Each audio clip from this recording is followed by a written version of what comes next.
Excusez un peu, les chauffeurs sont un peu délicats. Un chauffeur s'est quitté aux routes de Nord. Il voulait passer, peut-être il est un peu pressé. Il s'est rentré dans la chose, il s'est tout cassé. Mais on va remercier les forces de l'ordre. Il s'est arrivé vite, encadrer la chose et il n'a aucun incident. Nous prions les autorités de notre pays en manière dont ils vont faire que les gens vont vite trouver la chose avant d'arriver Koé.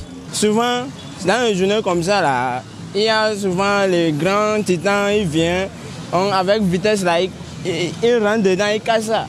Les gens, ils ne connaissent pas les tailles de son voiture, c'est-à-dire le niveau. Si on s'y quitte là, on s'y regarde, peut-être là, ils pensent qu'il peut passer là-bas, donc ils passent seulement et là, ça va casser. Peut-être qu'ils n'ont pas fait auto-école, donc ils ne connaissent pas tout ça. Si vraiment il a vu les 2,50 m là, bon, il va s'arrêter et chercher une autre route pour passer.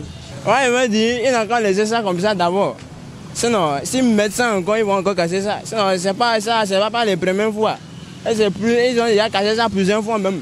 Le problème est quoi? Il n'y a pas une panneau de signalisation. Le panneau de signalisation qui va indiquer au chauffeur pour dire il y a tel embouteillage dans telle zone.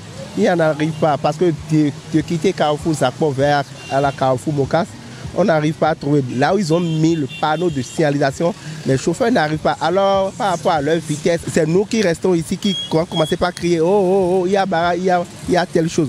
Même si la mairie vient de réparer ça encore, d'ici un mois, ça va encore faire la même chose. Moi, je lance un appel vivement à la mairie de Boycon de sensibiliser les chauffeurs surtout, ou bien mettre carrément la barrière au Carrefour Zakpo pour pouvoir dire directement qu'ils ne peuvent plus passer de ce côté. Ça, si c'est ça, ça serait un peu bon.